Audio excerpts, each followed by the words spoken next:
Tonight we have a story about a controversial treatment for cancer invented by a Winnipeg doctor. It's not new. In fact, Dr. John Davidson used it on hundreds of patients decades ago. What is new is that some 50 years after the doctor's death, more than half a century after his theories were dismissed as quackery, scientists are rekindling the flame of his research.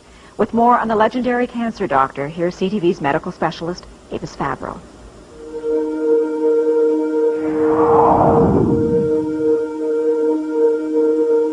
His name was John Ralston Davidson, a respected family doctor in Winnipeg in the early 1900s. A great scientist as well as a great doctor.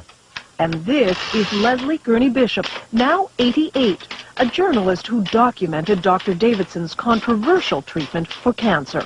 He never claimed that it cured it, but he said it would arrest it. Davidson spent years studying cancer, writing medical articles on his theories, which in hindsight were remarkable for his time. The doctor described cancer as a dietary deficiency, so he added generous amounts of vitamins to the patient's diet. But he also said it was critical to boost the patient's own defenses against cancer, which is why he developed what he called young tissue extract. Davidson took fertilized hen's eggs just 9 days old and produced a powdered extract, which was then injected into patients with various forms of terminal cancer. Like this boy, diagnosed with lymphatic cancer, notes show that with surgery, vitamins, and the extract, he returned to normal health. Over the years, Dr. Davidson treated hundreds of cancer patients. They all said, the ones I interviewed, all said that it had benefited them tremendously. Some said they were cured. Ruth Burke's father was one of Davidson's more famous patients. Harry Leader, the Member of Parliament for Portage-la Prairie, had been diagnosed with terminal bowel cancer by the Mayo Clinic in the U.S. But under Davidson's treatment, he improved. It was controversial scientifically, but that really didn't affect Dad. He believed in it. But Davidson's medical colleagues thought the treatment was useless and repeatedly refused him research money. It's as though they'd been instructed by somebody, well, just tear him up, just tear him up. And they did.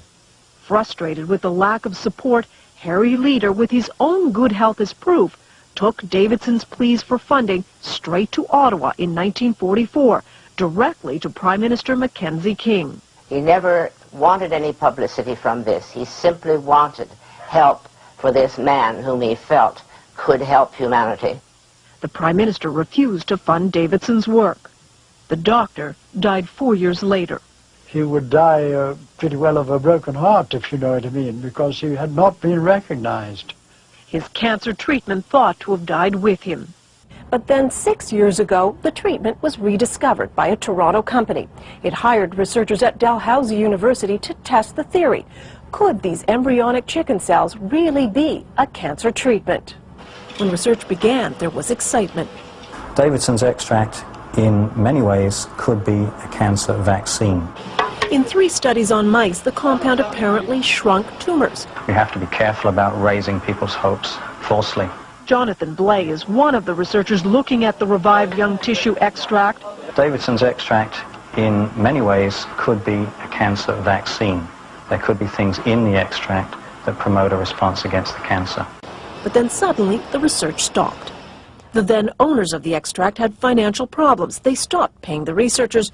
Dalhousie was out some $60,000 and halted the experiments. The university would be interested in continuing the work because the results were very promising. But for nearly 5 years now, the capsules have simply laid on the shelf.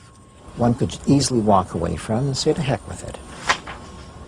But would we be leaving behind something that could potentially have significant impact for large numbers of people? But if there are no takers soon, the venture will die. A darn shame, says Dr. Bain, because we still won't have the answer. Was Dr. Davidson right?